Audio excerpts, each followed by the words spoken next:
بہتر طور پر جانتے ہیں، نعرے آپ خود لگاتے ہیں جب ایسے موقع پیش آتے ہیں. بھائی علی کی روایت کیا ہے؟ آپ اگر مسجد کوفہ کو دیکھیں، حسین ابن علی نے جس شخصیت کو اپنا نمائندہ بنا کر بھیجا، جب امن تھا تو مسجد بری ہوئی تھی. ایسے ہی تھا، مانتے ہیں، کوئی انکاری تو نہیں. مسجد کوفہ جن لوگوں نے دیکھا ہے ان کو پتا ہے کتنی بڑی مسجد ہے. امن کے دنوں میں مسجد بری ہوئی تھی. آگے حسین ابن علی کا نمائندہ نماز پڑھا رہا اور پیچھے کچا کچ عوام بھری ہوئی ہے، جوش ایمانی سے لبریز، ولولے سے لبریز، امام کے نام پر لبیک کہنے والے، یا حسین کہنے والے، حسین سے بیعت کرنے والے. لیکن جب ابن زیاد کی طرف سے آرڈر آتے ہیں کہ جو بھی اس حسین کے نمائندے کے پیچھے کھڑا ہو جائے اس کو پکڑو، مارو، زندانوں میں ڈالو، تو اس کے بعد جب عشاء کی نماز پڑھنے کے بعد حسین کا یہ نمائندہ مسلم ابن عقیل پیچھے مڑ کر دیکھتا ہے تو کتنے لوگ ملتے ہیں؟ کتنے لوگ؟ اکیلا مسلم. ایسے ہی اکیلا مسلم. اس کا مطلب کیا ہے؟ اس کا مطلب یہ ہے کہ ہمیں امن کے دنوں کا مؤمن نہیں بننا. توجہ ہے؟ امن کے دنوں کا مؤمن کوفے کا مؤمن بنتا ہے. ہمیں ہر موقع پر جہاں جہاں دین کو ضرورت ہے وہاں وہاں اپنے ایمان کے اظہار کے لیے حسین کے صف میں کھڑے ہو کر میدان میں اترنے کی ضرورت ہے. اگر یہ ہم کریں گے تو حسین کے مؤمن ہیں، اور اگر یہ نہ کریں تو پھر ہم جانے اور حسین کو پتا ہے کہ کون کتنا کھرا ہے اور کون کتنا کھوٹا ہے. علی بن ابی طالب بھی جب اپنے خلافت کے آخری دور میں تھے کتنے لوگ علی کے ساتھ تھے؟ محدود. امام حسن کے ساتھ کتنے لوگ تھے؟ محدود. کیوں؟ اس لیے میدان میں اترتے ہوئے ڈرتے تھے. جان کا خوف، مال کا خوف، ناموس کا خوف، گرفتاری کا خوف، حکومتی پریشر کا خوف، شرطوں کا، پولیس والوں کا خوف. اس خوف کو جب تک انسان مار نہ دے انسان کہلا نہیں سکتا. خوف کو مارو. خوف کو مارنے کا کیا مطلب ہے؟ جب دین کو ضرورت ہو تو کسی خوف کے بغیر پوری طاقت کے ساتھ میدان میں اترو. فرار کا راستہ نہ دیکھو بلکہ قرار کا راستہ دیکھو، اس لیے کہ تم قرار کے ماننے والے ہو، فرار کے نہیں. یہ ضروری ہے. جب تک یہ کیفیت ہمارے اندر پیدا نہ ہو آپ کے دشمن کی اغراض جاری رہے گی. آج آپ کو نہیں پتا کہ پوری دنیا میں کیا صورتحال ہے. آپ نے عراق کے اندر دیکھ لیا داعش نے کیا کچھ کیا ہے. اگرچہ میڈیا کچھ اور کہتا ہے، رات کو بھی میری بات ہوئی ہے کربلا میں، نجف میں، ادھر ادھر. اس وقت داعش کے نام پہ جو لوگ قتل کر رہے ہیں بے گناہوں کو، وہ اپنے لیے چھپنے کی جگہ ڈھونڈتے پھر رہے ہیں. اس وقت یہ صورتحال ہے. اور وہ بھی ان کو آپ کے مجاہد بھائی ان کو گھیر گھیر کر مار رہے ہیں جہاں جہاں یہ پہنچے ہوئے تھے. اس لیے جہاں پر وہ مار کھاتے ہیں وہاں سے اگلی جگہ بھاگ جاتے ہیں، اور جب یہ یہاں وہاں پر پہنچتے ہیں تو وہاں سے تیسری جگہ بھاگ جاتے ہیں. وہ آگے آگے ہیں اور آپ کے مجاہد بھائی پیچھے پیچھے ہیں. عراق میں اس وقت صورتحال، اس وقت کم از کم کل رات تک کی وہ یہ صورتحال ہے. میڈیا کو چھوڑ دیں فی الحال. لیکن یہ لوگ کون ہیں؟ یہ وہی لوگ ہیں جو طاقتور ہو جاتے ہیں تو بھیڑیے بنتے ہیں، چیرتے ہیں، پھاڑتے ہیں، درندگی دکھاتے ہیں، بے گناہوں کا قتل کرتے ہیں، عورتوں کے پیٹ پھاڑتے ہیں، بچوں کو ذبح کرتے ہیں، بوڑھوں پر رحم نہیں کرتے، مسجد کو اڑاتے ہیں، کلیسا کو اڑاتے ہیں، امام بارگاہ کو اڑاتے ہیں، انبیاء کے مزاروں کو اڑاتے ہیں، صحابہ کرام کے مزاروں کو اڑاتے ہیں. یہ سب کچھ صرف دین کے نام پہ کرتے ہیں. ان کے آباء و اجداد نے صحابہ کو اڑایا اور یہ صحابہ کے مزارات کو اڑاتے ہیں. حاکمان شام نے کیا کیا؟ رسول اللہ کے قریبی قریب صحابیوں کو ایک ایک کر کے ٹارگٹ کریں. یہ وہی روش ہے, وہی سنت.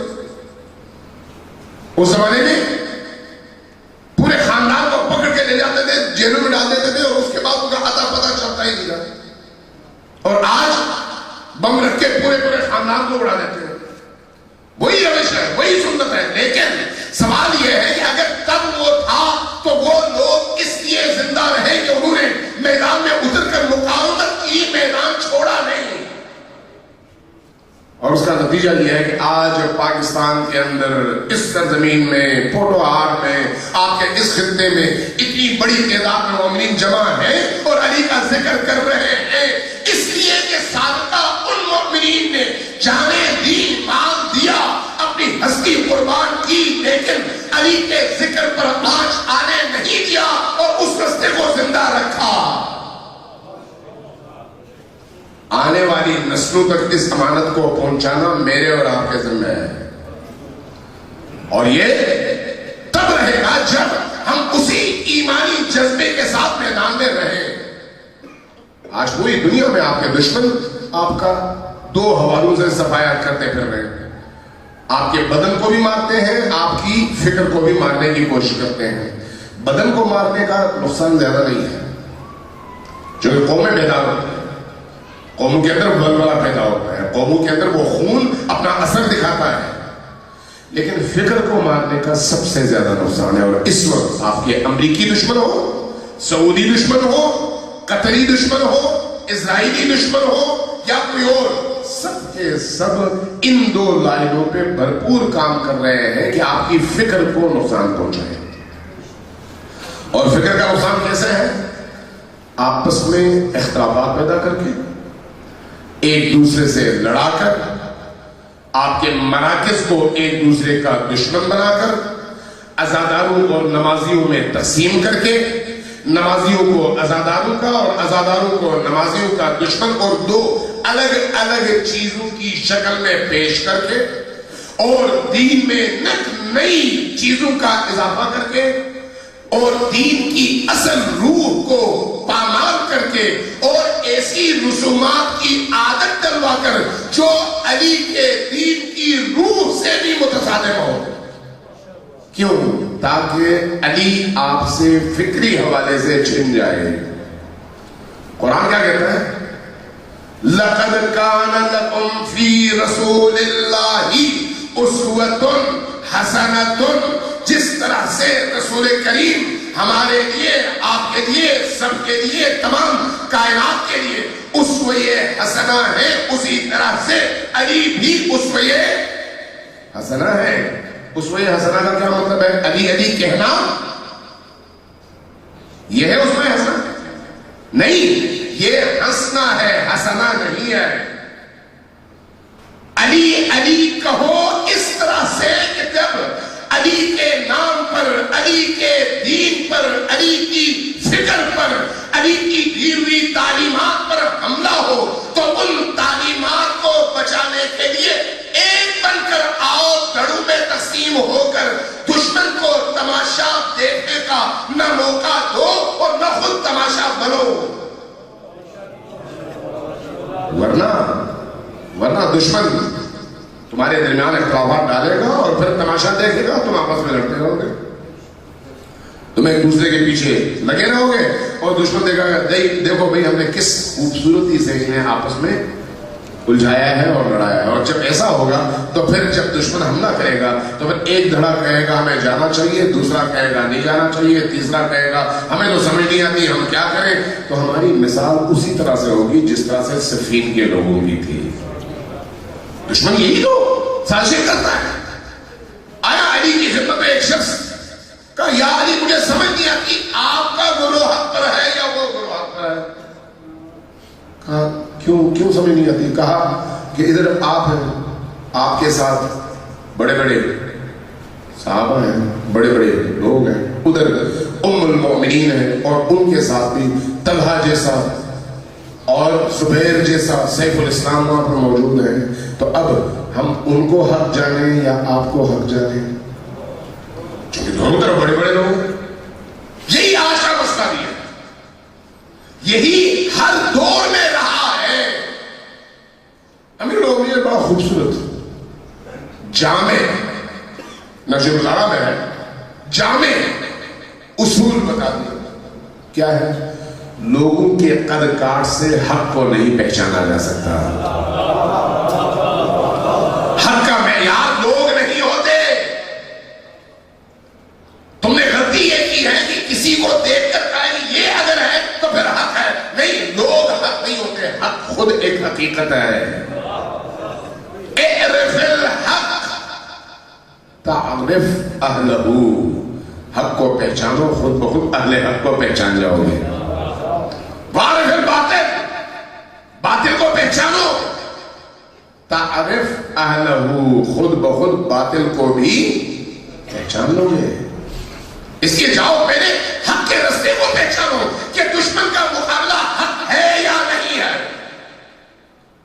علی کی قدروں کی حفاظت کے لیے میدان میں اترنا حق ہے یا نہیں ہے؟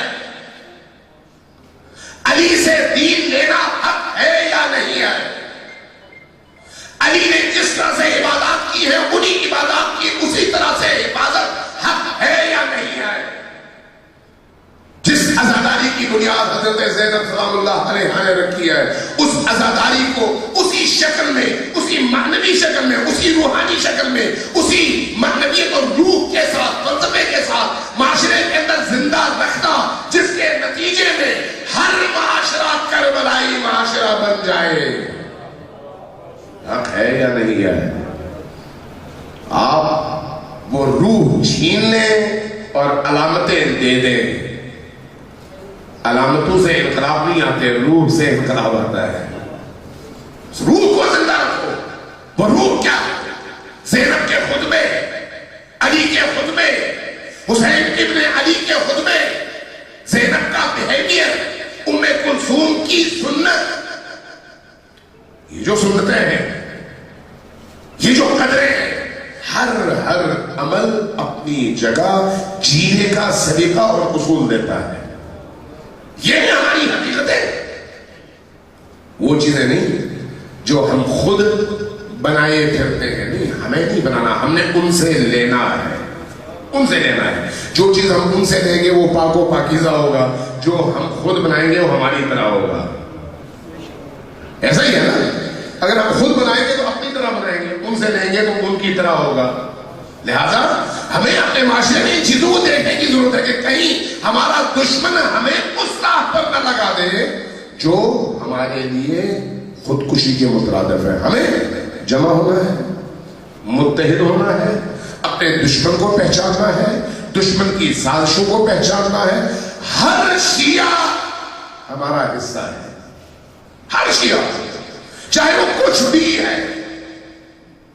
اگر اس کے اندر علی کی محبت ہے تو سینے سے لگاؤ، اگر اس کے اندر ولایت علی ابن ابی طالب پر ایمان ہے تو اس کو اپنے سینے سے لگاؤ، اگر وہ علی کا عاشق ہے تو اپنے سینے سے لگاؤ۔ آج گناہگار ہے تو کوئی بات نہیں، کل توبہ کر لے گا۔ توبہ کا دروازہ اللہ نے کھلا رکھا ہے، توبے کا ٹھیکیدار ہم نے نہیں بننا۔ کسی کے جنتی اور جہنمی ہونے کے سرٹیفکیٹ ہم نے جاری نہیں کرنے، یہ اللہ اور بندے کا معاملہ ہے۔ ہمارا کام یہ ہے کہ ہر اس شخص کو جو لا الہ الا اللہ کہتا ہے، محمد رسول اللہ کہتا ہے، علی ولی اللہ کہتا ہے، مسیح رسول اللہ و خلیفتہ بلا فضل کہتا ہے، لاؤ اپنے سینے سے لگاؤ، میدان میں کھڑے ہو جاؤ اور سب کو ساتھ لے کر کھڑے ہو جاؤ۔ یہ میری اور آپ کی مشترکہ ذمہ داری ہے۔ ہر اس کوشش کی حوصلہ شکنی جو امام بارگاہ کو مسجد سے لڑائے، مسجد کو امام بارگاہ سے لڑائے، عزاداری کو نماز سے لڑائے، نماز کو عزاداری سے لڑائے، اور نمازیوں کو آپس میں لڑائے، یہ تمام کی تمام کوششیں ابلیسی کوششیں ہیں۔ ان کوششوں کے مقابلے میں علی والوں کو مل کر کھڑے ہونا ہے، آپس میں بھی اور دشمن کے مقابلے میں بھی دشمن تب تک راضی نہیں ہوگا جب تک آپ کا آخری ساتھی علی کا رستہ چھوڑ نہ دے، اور ہمیں تب تک راضی نہیں ہونا چاہیے جب تک معاشرے کا ہر فرد علی کے ساتھ کھڑا نہ ہو۔ توجہ نہیں دیا آپ نے، میں نے کیا عرض کیا؟ ہماری زندگی کا ہدف یہ ہونا چاہیے کہ ہم اپنے ارد گرد کے معاشرے میں ہر شخص کو علی کے ساتھ کھڑا کر دیں۔ جب تک آخری شخص علی کی حمایت میں کھڑا نہیں ہوتا ہمارا مشن مکمل نہیں ہوتا، اور ہمیں اس حوالے سے شعوری طور پر میدان میں اترنا ہے، پوری طاقت کے ساتھ میدان میں اترنا ہے۔ یہی علی کی محبت کا تقاضا ہے، یہی علی سے عقیدت کا تقاضا ہے۔ دو جملے چونکہ بعد میں ذاکر صاحبان تشریف لائیں گے اور وہ مسائل پڑھیں گے انشاءاللہ، میں دو جملے عرض کرتا ہوں، زیادہ نہیں۔ امیر المومنین کی زندگی کو دیکھیے،